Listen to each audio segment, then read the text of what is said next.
Hi, I'm Liam Dann, and this is a podcast about our relationship with money. We're not going to tell you how to get rich. We're not going to try and pick the next interest rate move. In this series, I'll be talking to some interesting New Zealanders about how money has shaped their lives and what they've learned about it through the years. Today, I'm talking to the boss of the country's biggest bank. She's the New Zealand CEO for ANZ, Antonia Watson. Hi, Antonia. Thanks for being here. Thank you for having me, Liam. Well, look, this is a show about money, so I can't think of a better person to have than the boss of New Zealand's largest commercial bank. Does that sort of do you see yourself as sort of being in charge of or guardian of a large chunk of New Zealand's money? Is that how you look at it within the bank? I think a guardian's a really good word to use because we are. We are a trusted custodian. That banking is borrowing money from people, from you in your savings account, say, for a very short term with a promise that we'll give it back to you tomorrow, and we lend it to someone for 30 years. Yeah. So there's a huge amount of trust that we are going to be strong guardians of that money, I think. So, and it comes with an enormous amount of responsibility.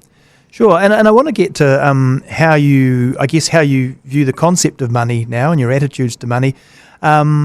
But maybe a good place to start is back at the beginning, and I'm interested to know if you have a first memory of money or when you first recall holding cash in your hand as a child. One of my first memories, and it makes me sound like the geek that I probably am, is my sister and I had money boxes as children, and at a point in time, maybe I was 6 and she was 4, we got taken to the St. Luke's branch of the bank with our money boxes and handed them over to deposit the money in the account. And I had $17.33 and she had $5.06. Yeah. And that is this enduring memory of handing over this money box and being giggled at, quite frankly, by the tellers. Yeah. But I guess feeling quite wealthy. $17 sounds pretty good, especially wealth being relative. And it took a long time to count because there were all the small coins then. Yeah. It was 1 and 2 cent pieces. Yeah. So did you grew up in Auckland? Yes, I did. Yeah. And what school did you go to? I went to St. Cuthbert's College in Epsom. Yep. Grew up in Epsom. Live in Mount Eden now, so I haven't fallen very far from the tree, but spent a lot of time overseas in the interim. I was going to say, you have had quite a globe-trotting career. At school, were your interests, was it likely that you would head into business? Was that sort of, or into that financial accountancy sort of thing? Was that where you were interested? Yes, it was. My mother laughs at me because they sent me through one of those psychometric things when I was about 16 to see if I was on the right path. I loved accounting at school. And what I got told was I like things that are aesthetically pleasing, but in my case, that might be a perfectly balanced balance sheet. Yeah.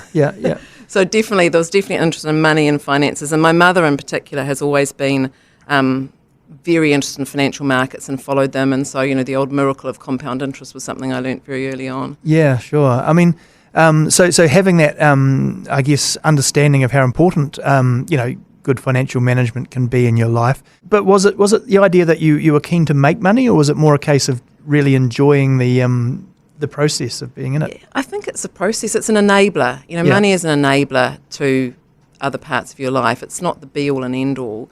But I think having an early appreciation for the value of money, so having those coins in our hands going to the bank branch and knowing that was now sitting in the savings book, so to speak, little things like we were, my parents they owned a pharmacy, they were wellish off, but there certainly wasn't expectation that I'd be given the roller skates or the bike. There was always a co-payment. Yeah. We did a seminal family trip to Disneyland when I was 12, and there was very much a savings program put in place that we did all the jobs around the house, and if we were extra good, we'd get our money doubled and all those sorts of things. So getting that value of money and what it means and what it can buy and where savings went was something that I was quite into. I liked the fact that I could see the savings balance grow. Sure, yeah.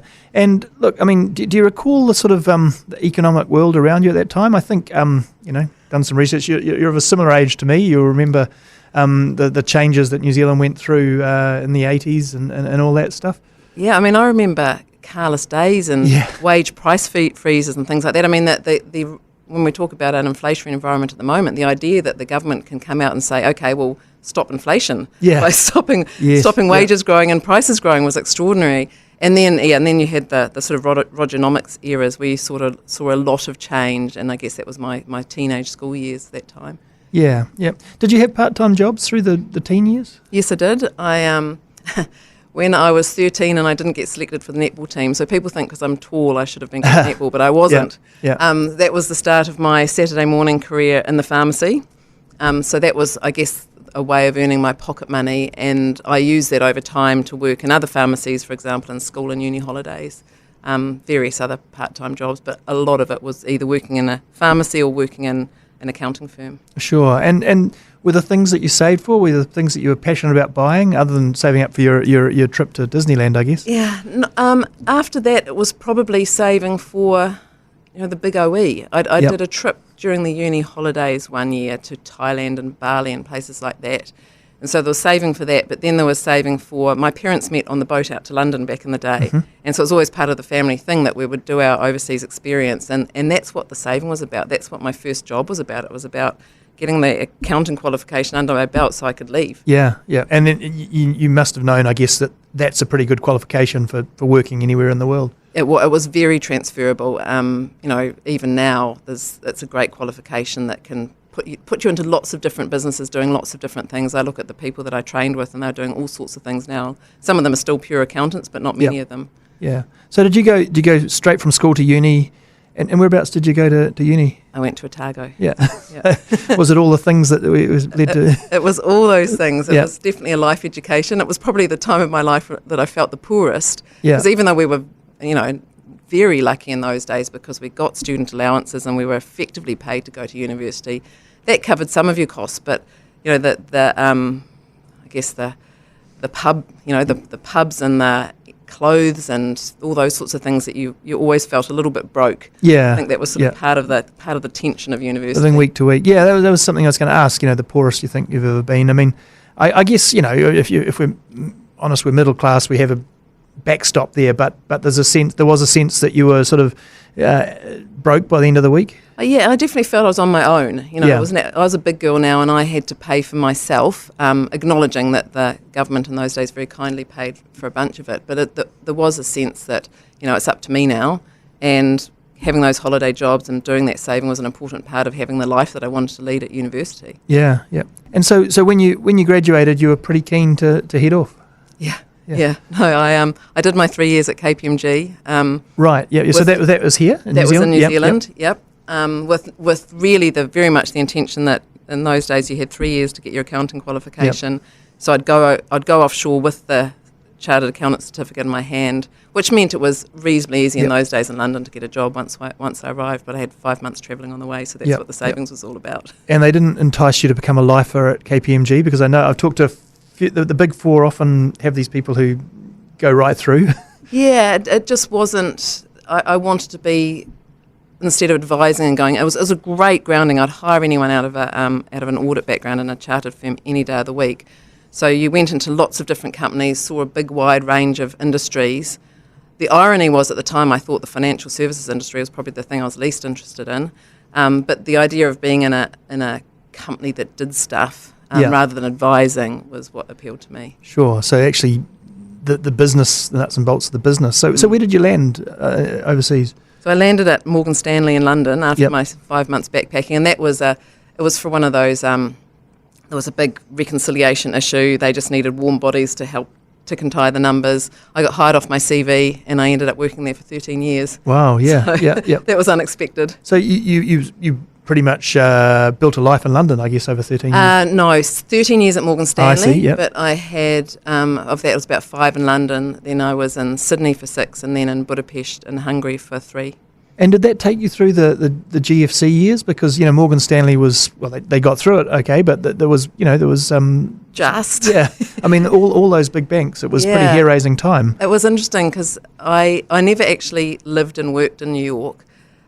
Actually disappointingly in some ways, it would have been an amazing place to be. But I was in New York the weekend that Lehman's failed and Merrill Lynch got sold to Bank of America.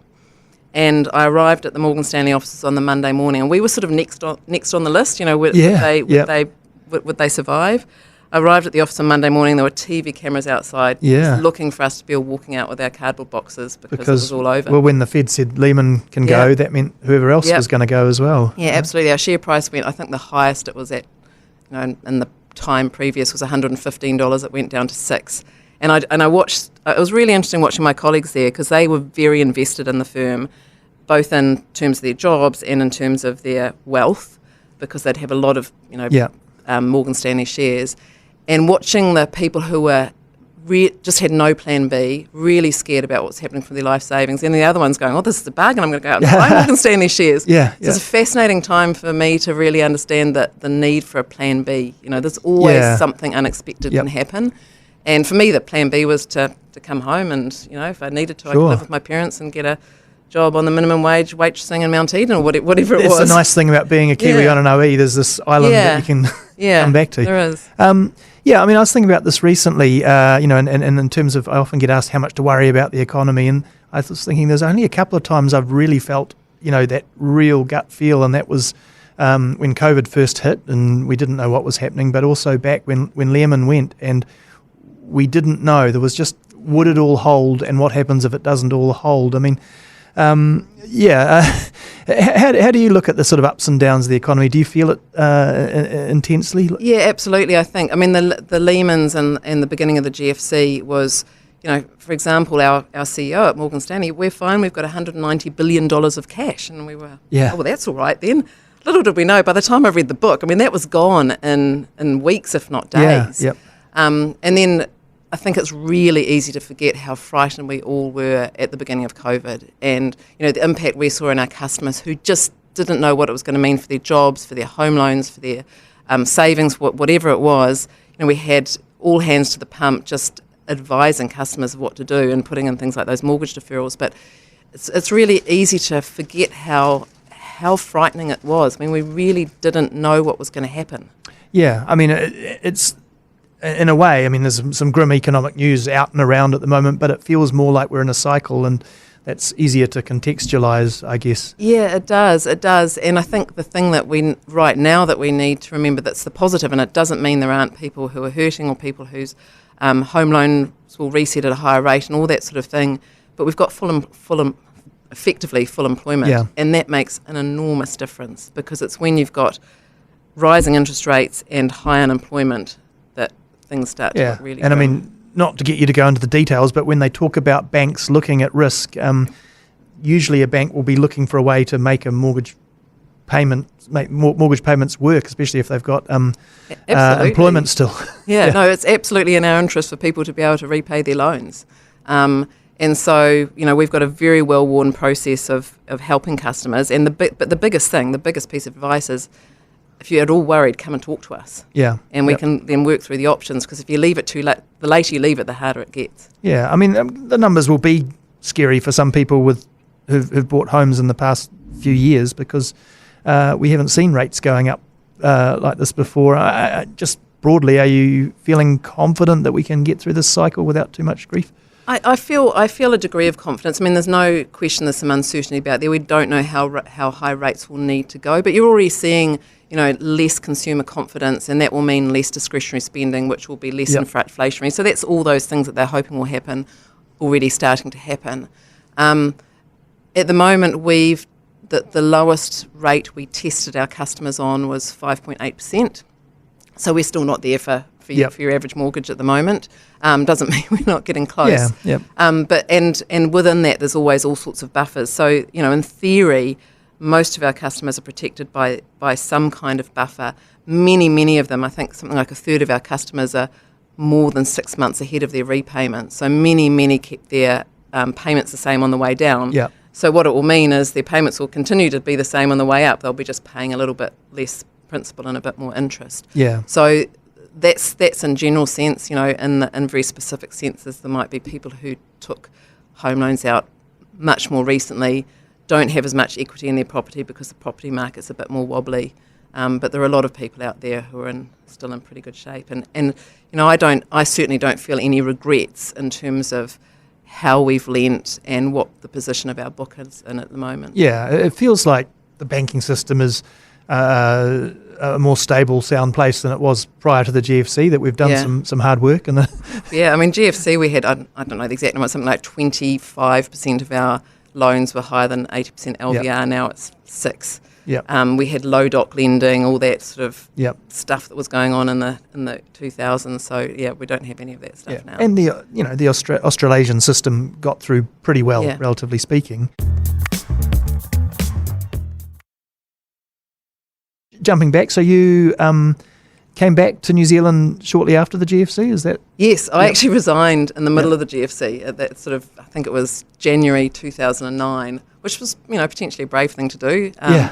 When No one quite knew what was going to happen in everyone's the losing financial jobs in the sector. financial system all over the world. But as I said, I had a plan B. And I was an expat when I was in Budapest. So I had my sort of home leave over Christmas. So I'd come back at Christmas and was talking to ANZ over that period of time anyway, because I sort of knew that I was looking to come home.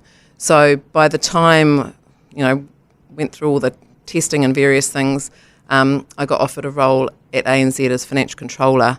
And by the time all that happened, I'd had a sort of 3-month break as well. So we did some travelling on the way home, and Sure. it was great. So where are the places you lived? You lived in London, Budapest, In Sydney. and Sydney. Yeah. Yep. So coming home, did it give you a sense of, I guess, how New Zealanders look at money and finances compared to some other parts of the world, having that international experience? Yeah, it did. It was probably the contrast with Australia is the interesting one, because they're such close cousins, but there was much less conservative approach to money, I guess. You people talking about margin lending. They had the products were starting to develop around the superannuation market, which had these Yep. enormous projections of where it was going to go, and people had compulsory super for 8 years or something. By the time I arrived there, I think. The sense I had is always a sort of more bravery over there, but also Yep. more risk taking. Yeah. And I think New Zealanders are a bit more conservative. There's still that overhang of the late 80s that Yep. people always talk about. I think that's one of the wonderful things about KiwiSaver is it's got New Zealanders back into the share Slowly market. starting to get that. Slowly, Yep. and even, as horrible it's been, the market dips we had at the beginning of COVID and more recently, it's a really good education process for, long-term investment and long-term thinking. Yeah.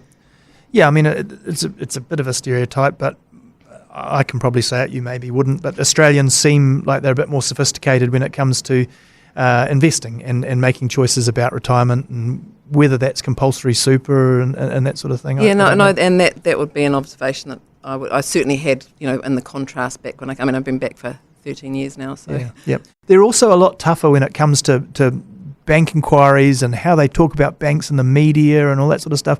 They talk about bank bashing. I'm not really here to debate the banking system, but I do wonder, what do you make of the way that the Aussies put the banks to the fire, I guess, on profits and things, and how do you respond when sort of people say, hey, the banks make too much money? Yeah, I'm not going to sit here and deny that we make a very, very large dollar profit. I mean, it's a big amount of money in a New Zealand context. I think what people don't get their heads around so much, and it's that's probably our education thing, is exactly how big we are. Yeah. Investors, and our investors are New Zealanders with KiwiSaver funds. They're Aussies. They're people all over the world.